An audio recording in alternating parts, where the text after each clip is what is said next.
저희 인스파이어 월십 진리를 노래하고 말씀을 깊이 하는 이런 말씀도 우리가 깊이 알아야 돼요. 그리고 이제 이 말씀 속에 사실 굉장히 핵심적인 내용은 오늘 이제 여러분들이 제목으로 들은 말씀이기도 하지만 그리스도를 본받는 자가 되어야 하는 것. 그게 이제 오늘 말씀의 핵심이거든요. 남자와 여자에 대한 이런 말씀 속에 무슨 이런 교훈들이 있을까?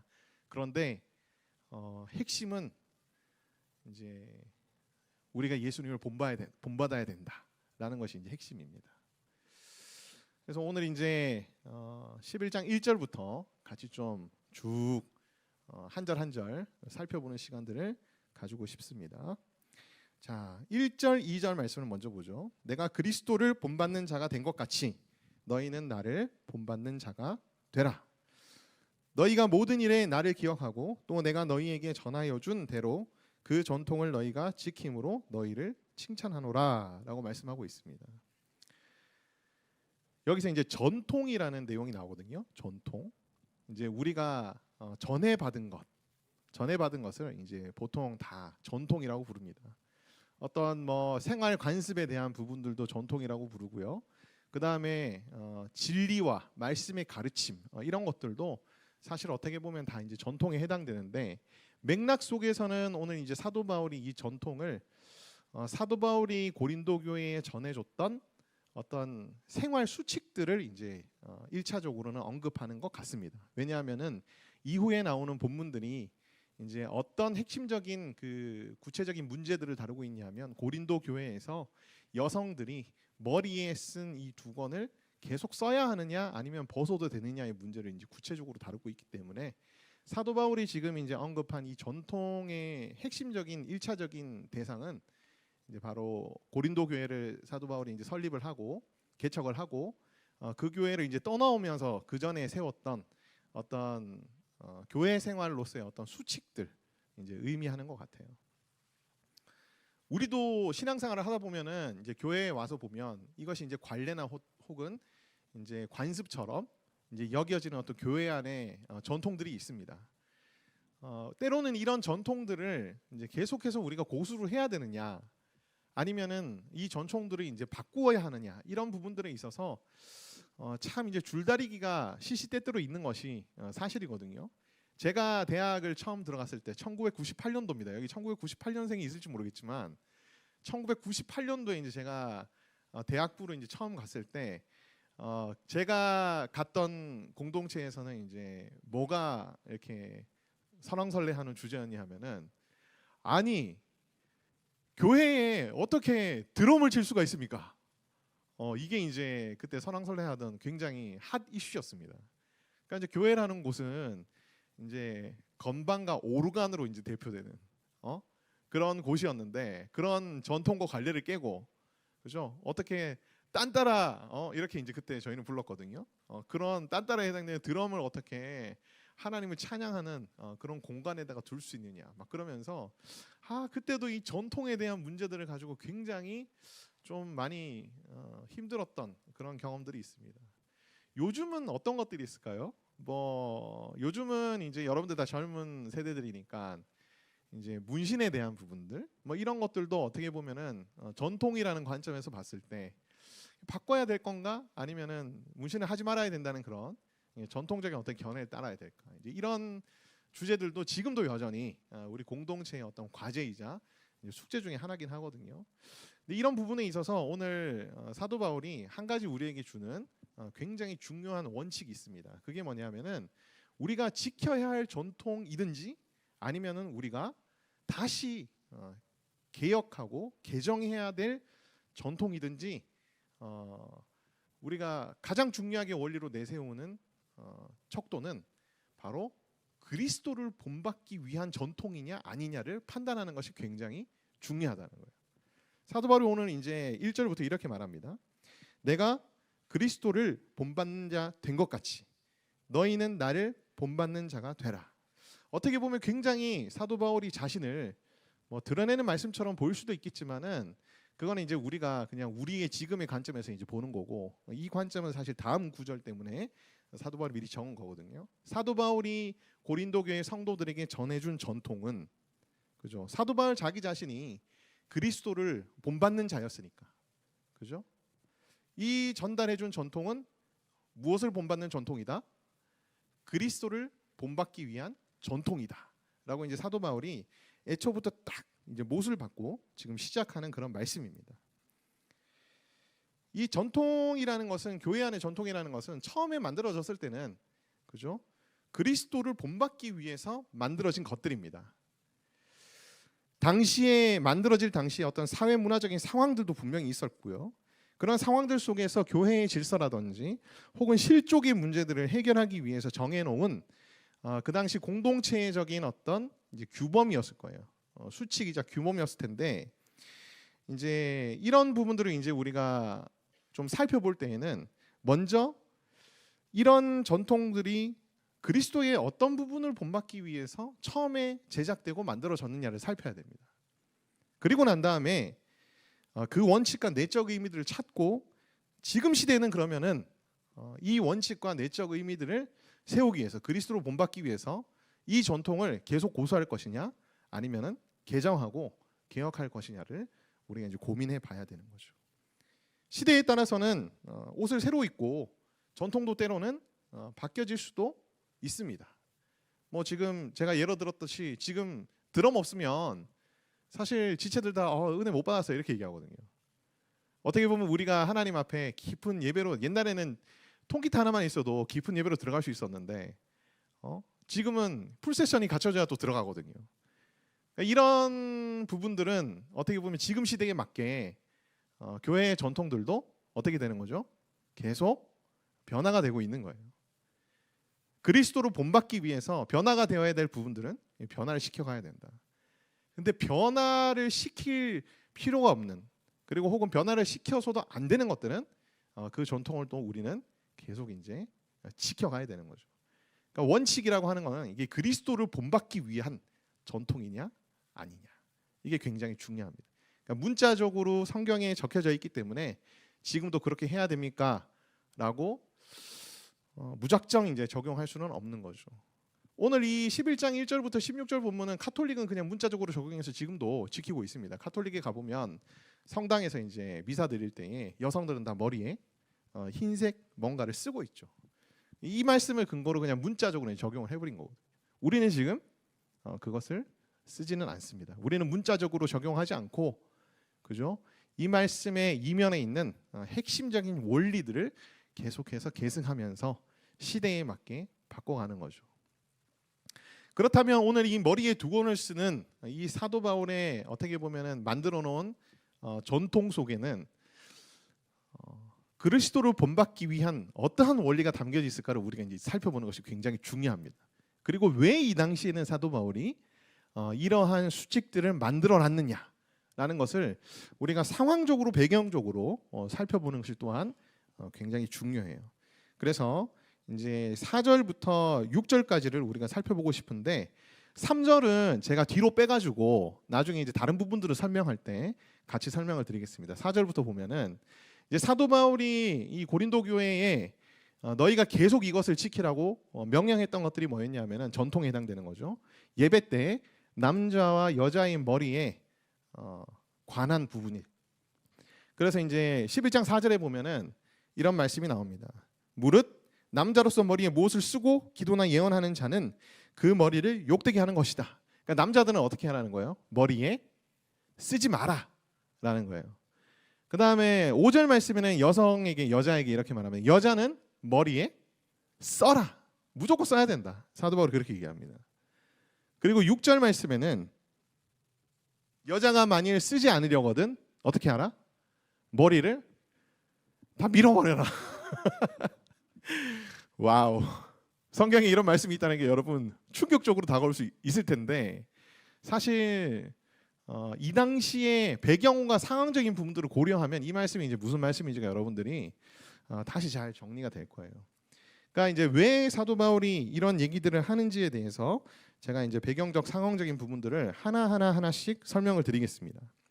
자, 일단 남자가 머리에 쓰지 말라라는 얘기를 사도 바울이 왜 했냐면요. 유대인들은 지금도 그들의 전통으로서 머리에 뭘 쓰냐 하면은 꽃갈 같은 거 씁니다. 머리에 모자 같은 거를 반드시 써요. 유대인들은 항상 이걸 썼습니다. 이것의 근원이 되는 것은 바로 이제 제사장들에게 하나님이 의복을 제정하셨을 때에 머리에 이제 관을 쓰는 것으로부터 이제 그것이 유래됐다고 얘기합니다. 여기에 뭔가 구약적인 의미가 담겨 있었던 것 같아요. 구약적인 의미가 담겨 있었는데 그 구약적인 의미는 뒤에 제가 다시 한번 설명을 드리고 지금은 패스하겠습니다. 근데 이제는 그리스도의 구속 사역으로 인해서 하나님과의 관계가 회복되었기 때문에 더 이상 신약 시대 때는 이것을 쓸 필요가 없게 된 거예요. 이제 그러한 해석학자들의 견해도 있습니다. 그리고 이 당시에 로마 제국에서 남자들이 일반적으로 이교도의 종교의식을 행할 때 머리에 항상 뭔가를 쓰고 참여했었어요. 그게 이제 보편적인 종교 풍습이었습니다. 근데 이제 교회에 와서 예배 드릴 때 이걸 써버리면은, 그죠? 불신자들이 그 머리에 쓰고 지금 기독교 예배에 참여하고 있는 남자들을 보면서 이교도의 어떤 예배처럼 오해할 수가 있잖아요. 그런 오해를 사지 않도록 사도 바울이 남자들의 머리에서 이제 무언가를 쓰는 것을 이제 금지시켰다라는 것이 바로 그 견해예요. 뭐 유대인에 관련된 어떤 의미들을 사도 바울이 어떻게 보면 신약적으로 적용하면서 쓰지 말라고 한 부분이나 로마 제국에서 남자들이 이교도 종교 의식을 할 때 머리에 뭔가를 쓰고 참여했던 것들을 사도 바울이 금하기 위해서 이렇게 주장한 것을 우리가 살펴보면은 사도 바울이 이 말씀이 이제 이해가 됩니다. 남자들이 머리에 무엇을 쓰면 무엇을 욕되게 하는 것이다. 남자들의 머리, 3절 말씀에는 그리스도라고 나옵니다. 그리스도를 욕되게 하는 것이다. 왜? 그리스도가 구속 사역을 통해서 하나님과 우리와의 관계를 회복시켰는데 우리가 왜 아직도 머리에 뭔가를 쓰느냐? 그것은 그리스도를 욕되게 하는 것이다.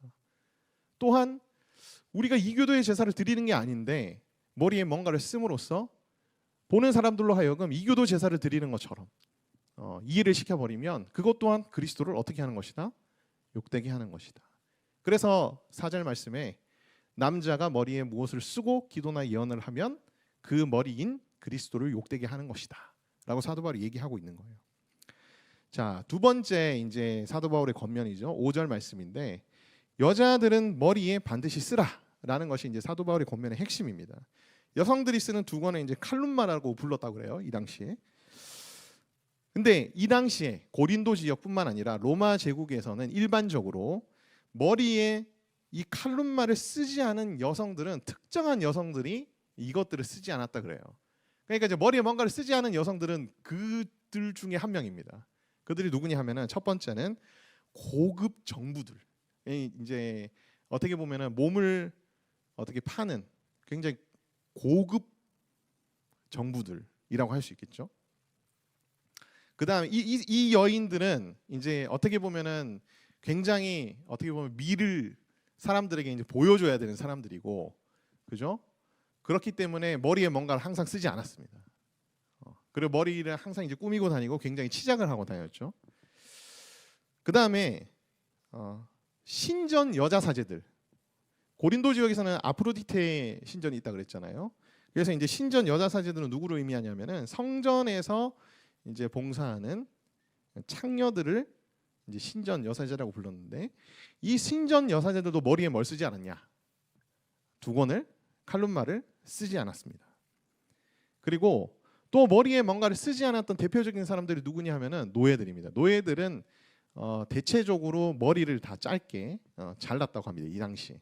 왜냐하면 노예인지 아닌지를 구별하는 어떤 표식으로서 여성들의 노예 여성들은 이제 머리를 다 잘랐다. 그렇게 이제 이 당시의 배경이 나옵니다. 그다음 가늠한 여인과 같이 범죄자들도 머리를 밀어버렸거든요.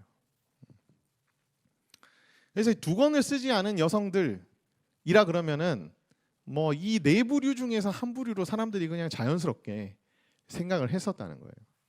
그러니까 지금 시대를 적용해서 이 말씀을 보면 안 되는 거죠. 그 당시의 시대 상황을 보고 우리가 이 말씀을 봐야 되는 거예요.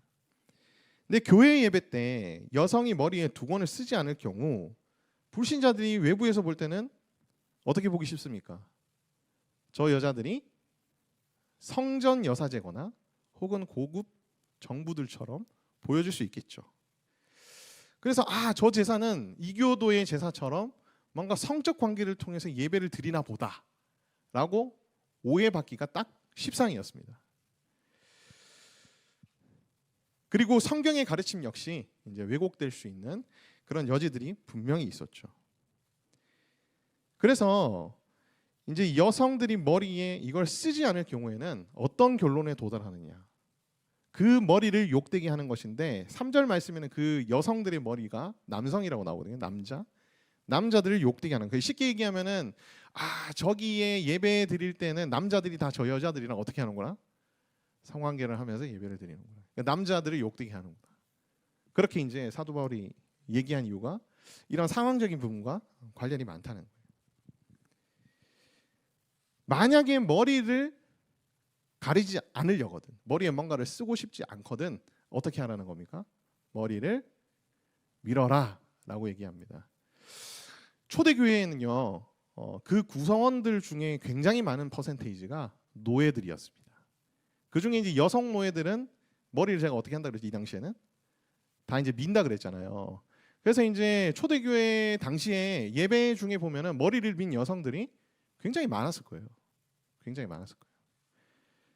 그래서 쓰지 않으려면은 그냥 자연스럽게 보면 여자 창녀가 아니라 그냥 노예인 것처럼 보일 수 있게 그렇게 아예 머리를 미는 게 낫다. 사도 바울은 이제 그렇게 얘기하는 겁니다. 그러니까 사도 바울이 지금 염두에 두고 있는 건 뭐죠?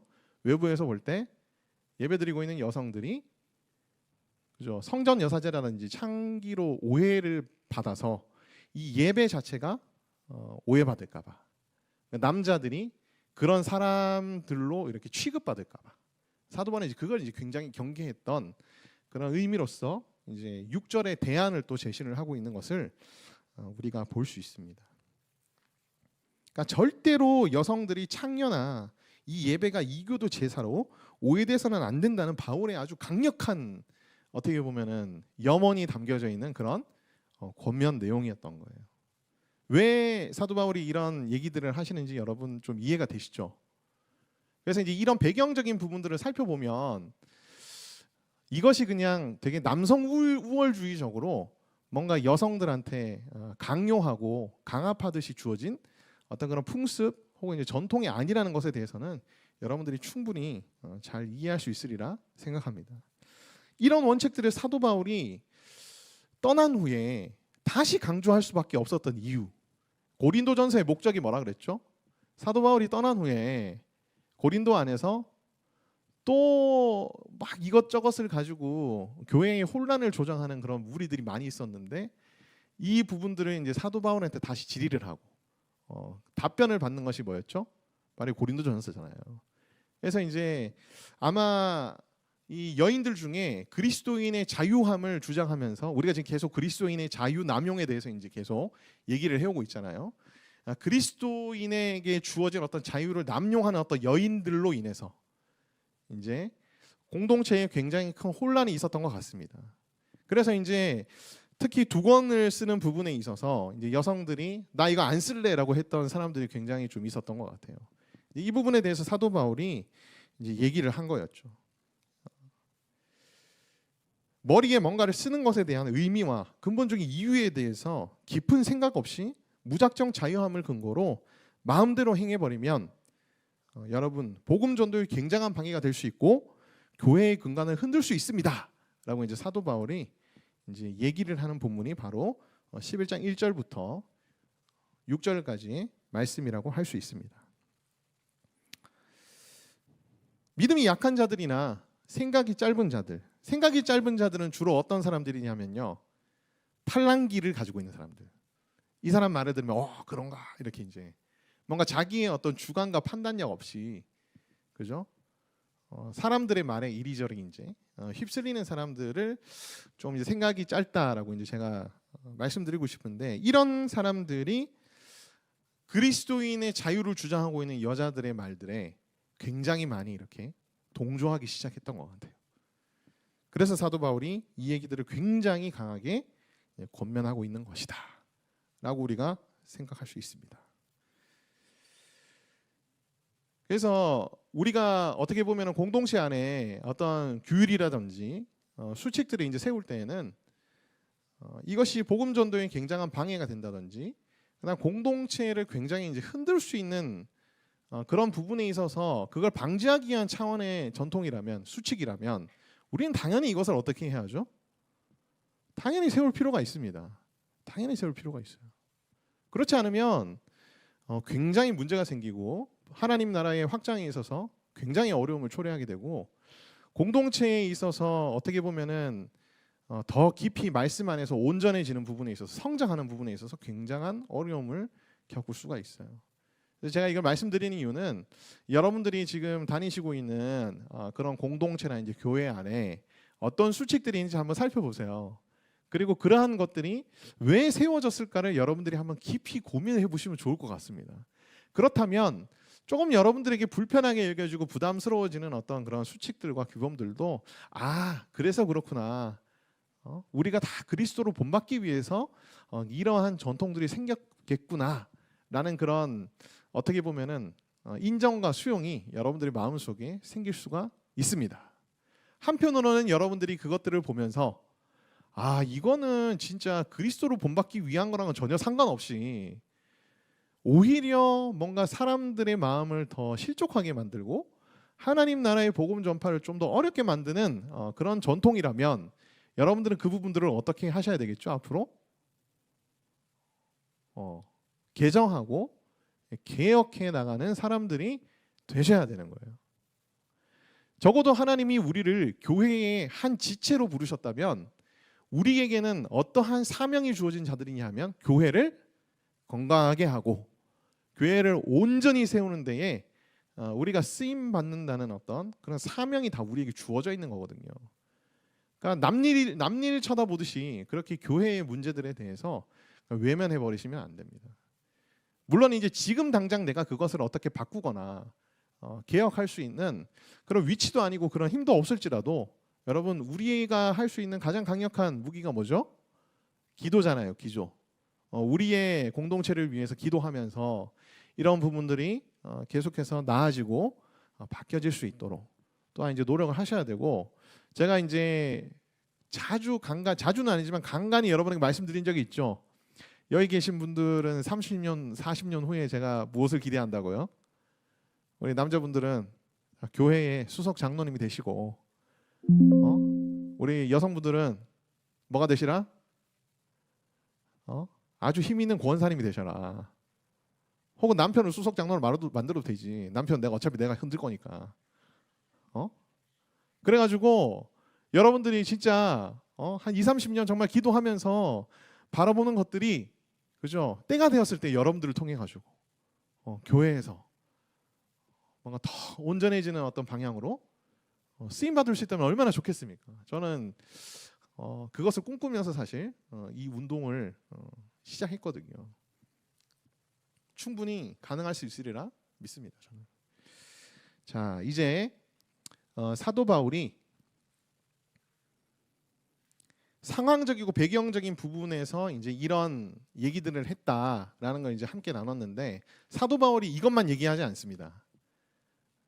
내가 이걸 권면한 이유는 더 근본적으로, 근원적으로 성경의 원리이기 때문에 그렇다라고 이어서 이제 설명을 하거든요. 그게 이제 3절부터 시작해 3절에 나오고 7절부터 쭉 뒤에 계속해서 나오기 시작합니다. 그래서 이제 3절 살펴보고 7절, 8절, 9절, 10절, 11절, 12절까지 일단 우리가 나눠보도록 하겠습니다. 여러분 받으신 강의 안에 보면은 제가 이제 표로 좀 정리해 놓은 게 있습니다. 일단 끝까지 다 듣고 나서 기분이 나빠질지 아닐지를 결정하세요. 이 3절, 그 다음에 7절, 8절 이 부분도 그냥 쓱 훑어보면은 자매들은 이제 굉장히 기분이 나빠질 수 있습니다. 자, 3절 말씀 먼저 보겠습니다. 그러나 나는 너희가 알기를 원하노니 각 남자의 머리는 무엇이요? 그리스도요. 여자의 머리는 남자요. 그리스도의 머리는 하나님이시니라. 그러니까 이제 우리가 앞서 살펴본 상황적이고 배경적인 부분들을 사도 바울이 얘기를 하지 않은 이유는 뭐겠습니까? 그냥 그 당시 고린도 교인들은 그냥 그렇게만 얘기해도, 그죠? 그 시대를 살아갔던 사람들이니까 상황적이고 배경적인 굳이 설명하지 않아도 다 아는 거잖아요. 그러니까 이제 사도 바울이 성경에서 편지를 고린도전서라는 편지를 쓸 때는 사용적이고 배경적인 부분들을 뺐어요. 이제 그 부분은 우리가 이제 후대 사람들이 그 당시의 생활 풍습과 이제 모습들을 이제 연구하면서 이제 찾아내야 되는 것들이죠. 근데 지금부터 얘기하는 이 부분은 이제 성경적인 원리예요. 사도 바울이 이 성경적인 원리가 후대의 사람들에게도 다 어떻게 보면 가르쳐지기를 바라는 마음이 있었기 때문에 고린도전서라는 편지에 이제 명확하게 밝혔다고 여러분들이 기억하시고 이 말씀들을 봤으면 좋겠습니다. 머리의 의미는 뭐냐면요. 내가 누군가의 머리가 돼야지 꼬리가 되면 안 돼. 이제 우리가 이런 표현들을 지금 많이 쓰다 보니까 머리가 된다는 것은 남들 위해서 뭔가 지배하는 거라고 생각을 하고, 꼬리가 된다는 것은 남들에게 짓밟히는 위치가 된다는 거라고 자꾸 생각을 하다 보니까 지금 시대에 쓰여지는 이 머리에 대한 관념으로 이 성경을 보니까 마음이 힘들어지는 거예요. 근데 이제 이 머리의 의미는, 성경적 의미는 뭐냐면 권위나 우열의 개념이 아닙니다. 질서라는 측면에 있어서의 순위를 의미해요. 순위. 질서라는 측면에 있어서의 순서, 순위를 의미합니다. 물론 순위라는 측면에서 전제되는 것은 이제 머리인 존재에게 순종을 해야 된다는 것이 내포되어 있긴 합니다. 내포되어 있긴 하지만 그렇다고 해서 권위라든지 아니면 우열의 개념으로 여러분들이 절대 받아들이시면 안 됩니다. 여자의 머리는 남자죠. 왜?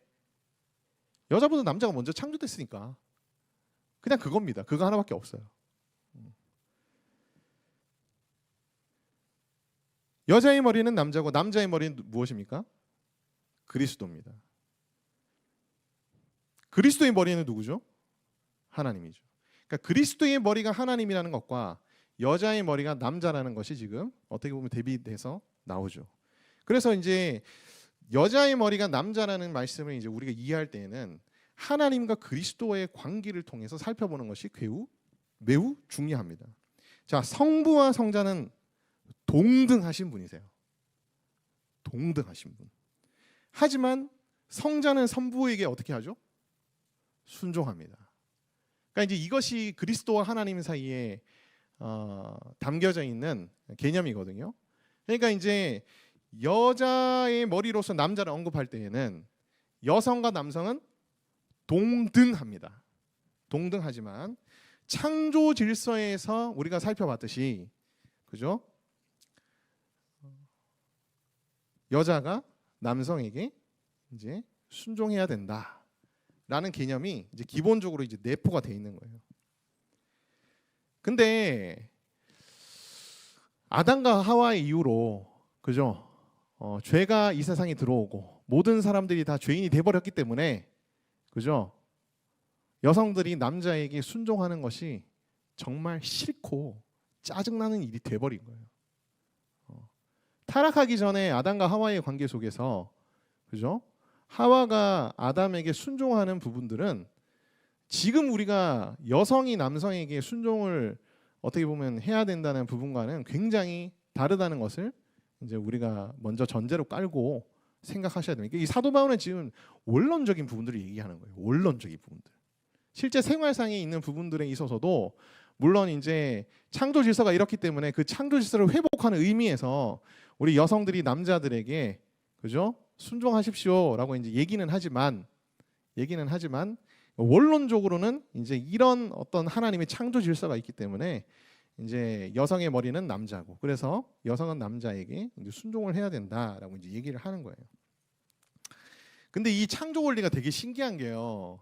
제가 이제 결혼한 친구들이랑 얘기를 다 하다 보면요, 결혼한 남자들은 하나같이 다 아내에게 원하는 게 있습니다. 남자들은 아내에게요, 사랑받고 싶은 마음보다는요, 뭐 받고 싶은 마음이 크냐면요, 존중받고 싶은 마음이 커요. 존경받고 싶은 마음이 큽니다. 어떻게 보면은 이제 여성이 남자의 말을 순종해 준다는 것은 결국 뭐예요? 존중해 준다는 얘기잖아요. 참 신기하게 남자들이, 죄인된 남자들이요, 다 존중받고 존경받기를 원해요. 희한하게. 여성들은 뭘 받기를 원합니까? 남편으로부터 사랑받기를, 배려받기를 원합니다. 이게 이제 다 창조 질서에 어떻게 보면 창조의 원리에 이제 담겨져 있는 것들이 우리의 실제 생활과 마음 속에 이제 드러나게 되는 거거든요. 그래서 사실 여성들이 남자를 잘 다루려면요, 나중에 결혼하셔가지고 여성들이 남자를 잘 다루려면요, 그냥 되게 칭찬해주면 됩니다. 그러면요, 막 좋아가지고요, 막 다 해줘요.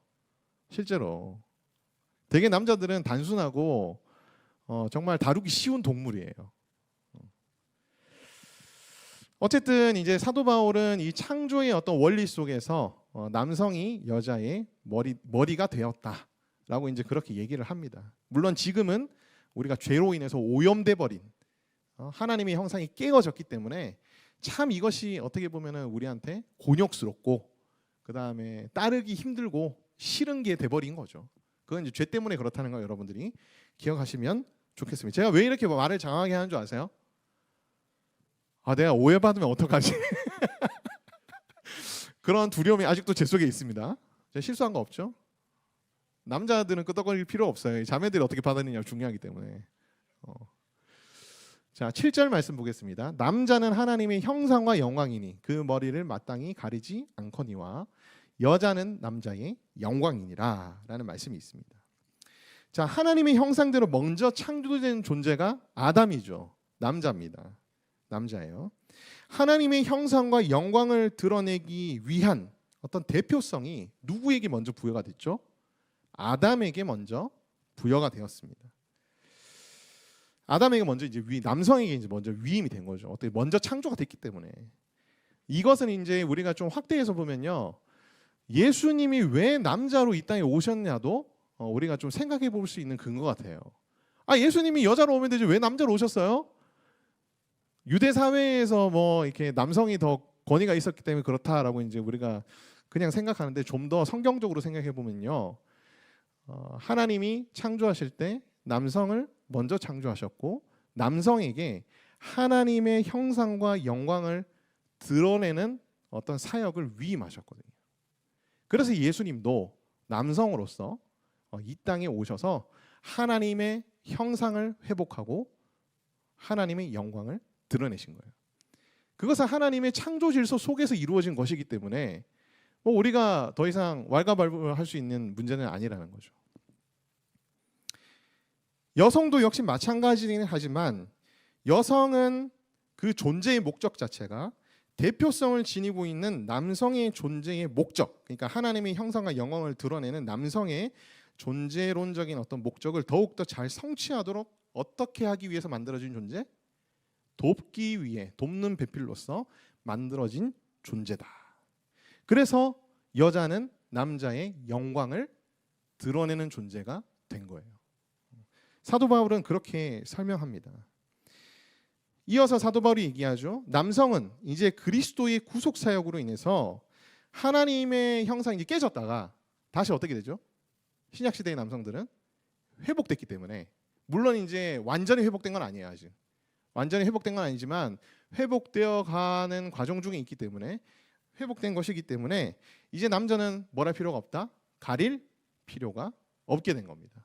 그러니까 이제 아까 제가 앞서 유대인들의 머리에 쓰는 것들을 이제 신약 시대에 와서 사도 바울이 할 필요가 없다고 얘기한 이유가 이제 바로 여기에 있습니다. 그렇다고 해서 여러분, 여성은 하나님의 형상을 회복한 존재가 아니고 하나님의 영광을 드러내지 못하는 존재입니까? 아니에요. 아니에요. 남성이든 여성이든 하나님의 백성들은요, 하나님의 형상을 회복한 존재들이고 그 다음에 하나님의 영광을 드러내는 존재가 되어야 됩니다. 남녀노소를 불문하고.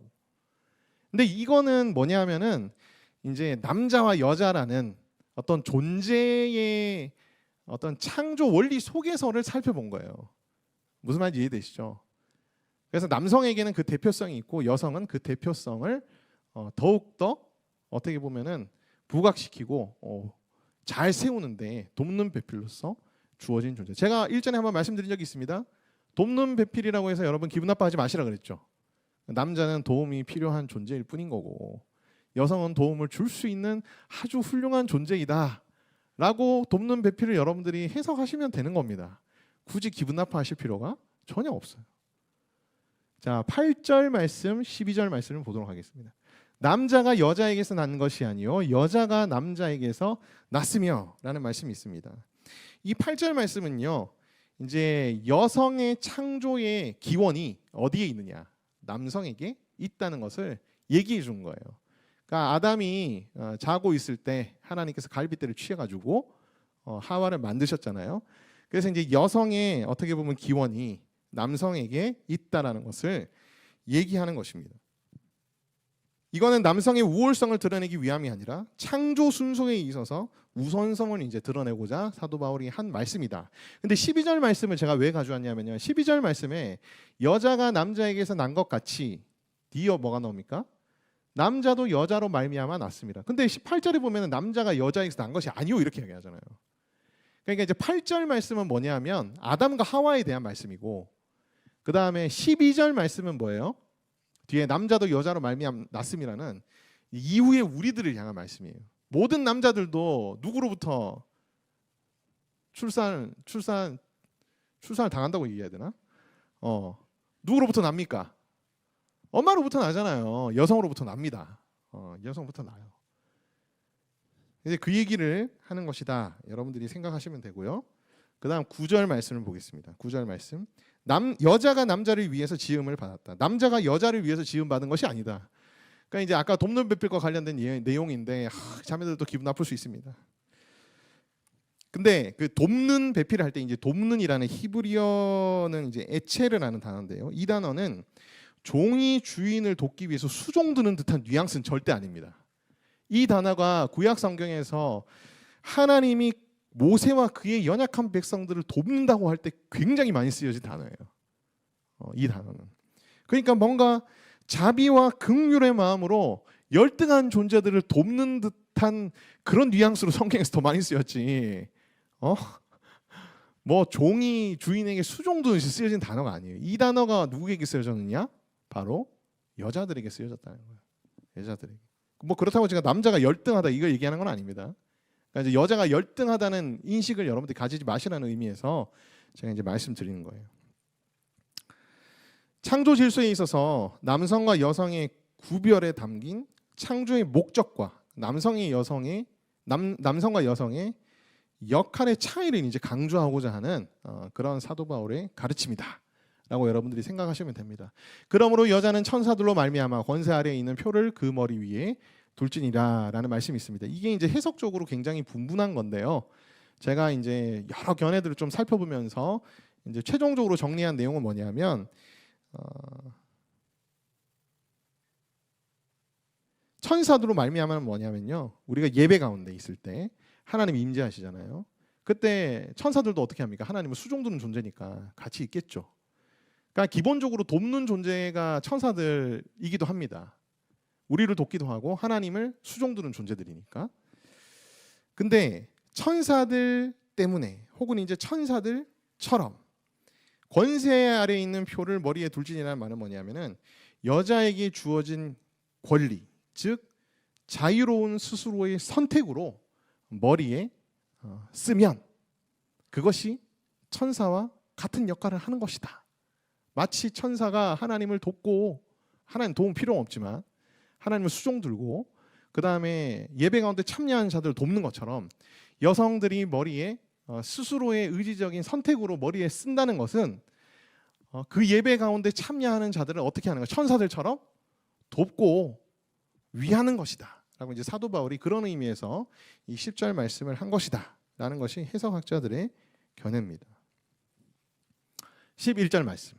그러나 주 안에는 남자 없이 여자만 있지 않고 여자 없이 남자만 있지 아니하니라 라고 말합니다. 본질적으로는 동등한 존재라는 거예요. 이 말씀. 사도 바울도 이 편지를 쓰면서 그런 걱정을 했던 것 같아요. 내 말을 또 오해하면은 어떡하지? 그 시대는 더 남성 우월주의적인 그런 시대였으니까. 남자 없이 여자만 있지 않고 여자 없이 남자만 있지 아니하니라. 동등한 존재이자 상호 의존적인 존재이자 상호 보완적인 존재라는 거예요. 남성과 여성이라는 것은. 그 다음에 정말 이 당시 사람들이 봤을 때는 충격적인 표현이 이 말씀들 속에 담겨져 있습니다. 어디냐면은 이거예요. 남자로서 머리에 무엇을 쓰고 기도나 예언을 하는 자는, 여자로서 머리에 쓴 것을 벗고 기도나 예언하는 자는. 예언의 정의에 대해서는 제가 나중에 고린도전서 14장 할 때에 설명을 드릴게요. 예언이라는 것은 뭐 제가 간략하게 설명드리면은 하나님의 말씀을 나누거나 그 다음에 선포하는 것을 해석하는 것, 이런 것들을 다 포괄하는 그런 사역이 이제 예언인데, 여러분 공예배 시간에 여성들에게도 뭐가 주어졌습니까? 기도하거나 예언을 할 수 있는 자격이 주어졌다는 거예요. 여러분 이 당시에는 이 참정권이라는 것, 그리스를 중심으로 해서 모든 시민들에게 투표권이 부여된 것이 정말 획기적인 시대였잖아요. 그죠? 물론 모든 사람들이 다 1인 1표는 아닐 수 있지만 그럼에도 불구하고 시민으로서의 자격이 있는 자들에게는 참정권으로서 한 표가 부여된 그런 시대였습니다. 근데 그때도 누구에게는 부여되지 않았습니까? 여성에게는 그 투표권이 부여되지가 않았거든요. 교회에서 남녀의 차별이 어떻게 된 거죠? 완전히 철폐가 된 겁니다. 이거는 공예배 시간에 여성에게도 기도하고 예언을 할 수 있다는 것. 그러니까 이제 어떻게 보면은 이 성경의 표현들을 우리가 이제 처음 받아들일 때에 이제 굉장히 고어체이기도 하고 구어체이기도 하고, 그 다음에 우리가 지금 관점에서 자꾸 그 말씀을 생각하다 보니까 뭔가 색안경이 껴져서 이제 남성 우월주의적인 시선에서 뭔가 성경이 적혀졌을 것처럼 생각하지만, 실제로 우리가 성경을 살펴보면 굉장히 이 초대교회의 모습들은 그 당시 사람들이 볼 때는 이해되지 않을 정도로 정말 혁명적인 공동체였습니다. 그 주인과 종이 또 뭐예요? 형제 자매라고 서로 불렀거든요. 이거는 말이 안 되는, 신분사회에서 말이 안 되는 일이 교회 공동체 안에 벌어진 거거든요.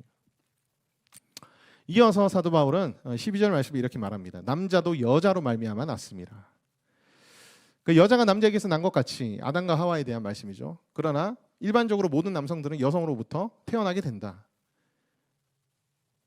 그래서 모든 것은 누구에게 낳느니라? 하나님에게 낳느니라 라고 사도 바울이 얘기합니다. 이게 뭐냐면요, 한 성별이 다른 성별에 대해서 우월성을 가진다거나 종속성을 주장할 수 없다는 거예요. 오직 우월성과 종속성을 부여받을 수 있는 분은 누구시다? 하나님이시다는 거예요. 다 하나님께로부터 났다는 얘기. 우월성과 종속성은 오직 하나님께만 있다. 자, 여기까지 얘기하고 나서 11장 13절에 이렇게 말합니다. 너희는 스스로 판단하라. 여자가 머리를 가리지 않고 하나님께 기도하는 것이 마땅하냐? 라고 얘기합니다. 사도 바울이 지금까지 했던 내용들을 쭉 살펴보면 사도 바울이 성도들한테 야 까라면 까 이렇게 얘기한 게 아니죠. 상황적인 배경들을 충분히 인지시키고, 그 다음에 영적 질서로서의 어떤 관점들을 얘기해주고, 그 다음에 창조 원리로서의 관점들을 설명해 줍니다. 성경적으로. 이렇게 얘기하고 난 다음에 사도 바울이 야 내가 이 정도 얘기했으니까 너희 스스로 한번 판단해봐. 여자들이 자유가 있긴 하지만 머리에 쓰는 것이 합당하지 않아? 사도 바울이 그렇게 얘기하는 거예요. 저도 오랫동안 사역을 해오면서 사도 바울처럼 이렇게 사역하지 못해서 너무 지체들한테 죄송한 마음이 많이 들었습니다. 저도 이제 어렸을 때부터 교회나 또 부모님한테 야 하라면 해. 그렇게 이제 받아왔다 보니까 저도 역시 제 아이들이나 사역하는 지체들한테 겉으로 뭐 그렇게까지 표현하는 아니지만은 하라면 해. 뭐 이렇게 말이 많아. 그런 마음을 가졌을 때가 굉장히 많거든요. 근데 제가 못한 게 뭐였겠습니까? 왜 이걸 해야 되는지 충분히 납득할 만큼 이 시대들을 설득할 수 있는 어떤 논리나 근거들, 성경적인 부분들을 제가 제시를 못했던 거예요. 그런 것들을 하려고 노력도 안 했던 거지. 그런 걸 했더라면은 굳이 내가 하나 말을 할 필요 없이 스스로 어떻게 할 수 있는 자들이에요? 판단하고 받아들일 수 있는 자들인데, 그런 좀 스스로에 대한 자성이 좀 많이 있었습니다. 이 사도 바울의 가르침의 특징들을 좀 살펴보면서 지금 세대에도 이 사도 바울의 권면의 방식이 정말 잘 먹힐 수 있겠다라는 그런 생각이 들고, 나아가서는 우리의 자녀들에게도 이러한 방식들이 정말 잘 양육할 때에 먹혀둘 수 있겠구나 라는 그런 생각이 들긴 했지만, 한편으로는 잘할 수 있을까? 이제 사춘기 아이들한테, 제 아이들한테 그런 생각도 많이 들었습니다. 아무튼 우리 교회에서 권면이 이제 회복돼야 되는데, 그 권면은 강요하는 게 아니라는 거, 그죠? 충분히 납득할 만한 근거와 성경 말씀들을 제시를 해줘야 된다는 거, 그것이 바로 권면이라는 것을 우리가 이제 명심해야 될 필요가 있다.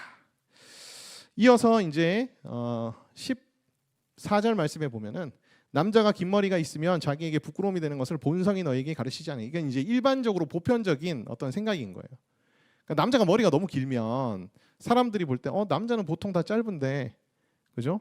너무 긴 건 뭔가 좀 이상한데, 쟤 좀 특이한 애 아니야? 약간 그렇게 생각하기가 쉬운 그런 시대를 살아가고 있는데, 지금은 조금 덜하긴 하지만 저 때도 그랬거든요. 저 때도 교회 올 때 막 이렇게 머리 길고, 제 앞전 세대는 장발이라고 해서 경찰서에 끌려갔던 시대가 있었습니다.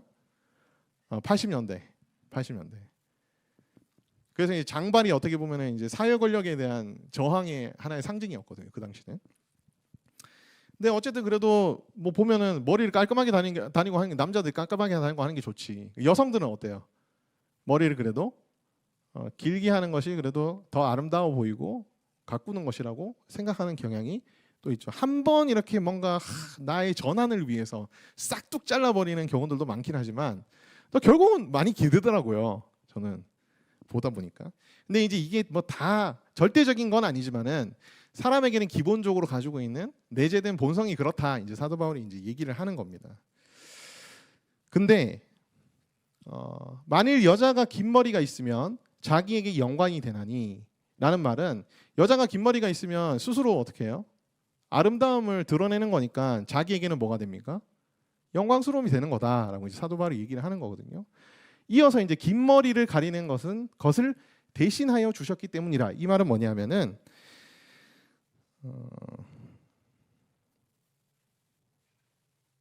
여성은 긴 머리를 가리는 것을 대신하여 주셨다. 이 말은 여성이 긴 머리로 자기에게 영광이 되는 것처럼, 자기 머리를 가리는 것 또한 자기에게 영광이 되는 일이다 라는 의미로 이제 사도 바울이 준 말씀입니다. 긴 머리를 가리는 것을 대신하는 것으로 지금 얘기를 하면서, 머리를 가리는 것도 결국 뭐라는 거예요? 자기에게 영광이 되는 것이다 라는 그런 의미로서 주는 말씀이에요.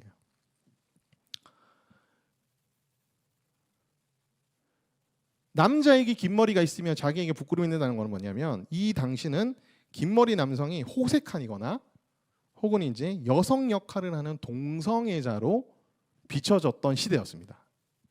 그러다 보니까 이제 사도 바울이 이 시대 상에서 봤을 때는, 그죠? 머리가 긴 남성은 부끄러움을 느끼게 된다라고 이제 얘기를 한 거죠. 여기서 이제 우리가 알 수 있는 것들은 뭐냐면, 교회의 덕을 세우기 위해서 우리가 고려해야 될 또 하나의 사실은 뭐냐면, 사회적인 통념이다 라는 것을 이제 우리가 항상 명심해 볼 필요가 있습니다. 오늘 제가 오해를 사지 않기 위해서 굉장히 장황하게 설명하다 보니까 시간이 굉장히 많이 갔습니다. 결론. 16절 말씀. 논쟁하려는 생각을 가진 자가 있을지라도 우리에게는 하나님의 모든 교회는 이런 관례가 없느니라. 이런 관례는 뭐냐면, 여자가 머리에 아무것도 안 쓰고 예배를 드리는 관례는 모든 교회에 없었다 얘기하는 거예요. 새 시대의 교회의 관례와 전통, 예수님처럼 계승할 것들도 있고요, 예수님처럼 개혁할 것들도 있습니다. 예수님은 이 땅에 사람의 몸을 입고 오셔서 어떻게 하셨죠? 그 당시에 유대의 전통들을 따르셨습니다. 근데 한편으로는 어떤 영역에 있어서는 어떻게 하셨죠? 그 당시에 율법과 규례들을 안 지키시는 경우도 많았습니다. 뭐 안식일에 대한 부분이라든지 이런 것들요. 예수님이 안 지키신 이유는 원래의 전통에서부터 파생되어 오는 쓸데없는 전통들이었기 때문에 안 지킨 것들이 많거든요. 또. 그러니까 이제 우리도 역시 새 시대의 이 교회의 전통들에 대해서 예수님처럼 개성할 것들이 무엇이고, 예수님처럼 다시 개혁하고 개정할 것들이 무엇인가를 생각해 볼 필요가 있다는 거죠. 결론, 그리스도를 본받아 스스로의 자유를 때로는 제한할 수 있어야 합니다. 예수님은 자신의 지위를 버리시고 자신의 능력을 제한하시고 하나님께 순종하며 십자가 지셨죠. 거기서 죽음을 맞이하셨습니다. 예수님은 스스로의 자유, 스스로의 권능까지도 제한하셨어요. 우리를 사랑하셨기 때문에. 그리스도를 본받아 교회의 질서와 덕을 세워야 합니다. 전통이 세워진 그리스도적 의미를 찾고 지금의 시대에 맞는지, 지금의 사회 통념에 맞게 그리스도적 의미가 반영된 전통인지, 아니면 새로운 전통을 세워야 하는지, 이런 것들을 우리가 살펴봐야 될 필요가 있습니다. 우리가 추구해야 할 거룩한 삶의 근거를 우리가 마련해야 합니다. 뭐 금주합시다, 뭐 혼전 순결합시다, 이런 것들 그냥 말로만 하는 게 아니고요. 그걸 전통으로 우리가 내세울 게 아니라 그 속에 담겨진 성경적인 근거들을 우리가 확실하게 명확하게 세우고 지체들에게 우리가 설명해주고 나눠줄 수 있어야 해요. 그래야 저는 거룩 운동이 이 시대에 다시 한번 펼쳐질 수 있으리라 믿습니다. 그리고 이제 오늘 남자와 여자에 대한 얘기들을 많이 했는데요. 하나님의 형상을 회복한 남자와 여자가 되는 것이 매우 중요하다. 왜? 여러분들은 이제 남편과 아내가 이제 될 자들이기 때문에. 저도 된자긴 하지만 이런 부분에 있어서 노력을 많이 해야겠다는 생각이 참 많이 드는 그런 말씀이었습니다.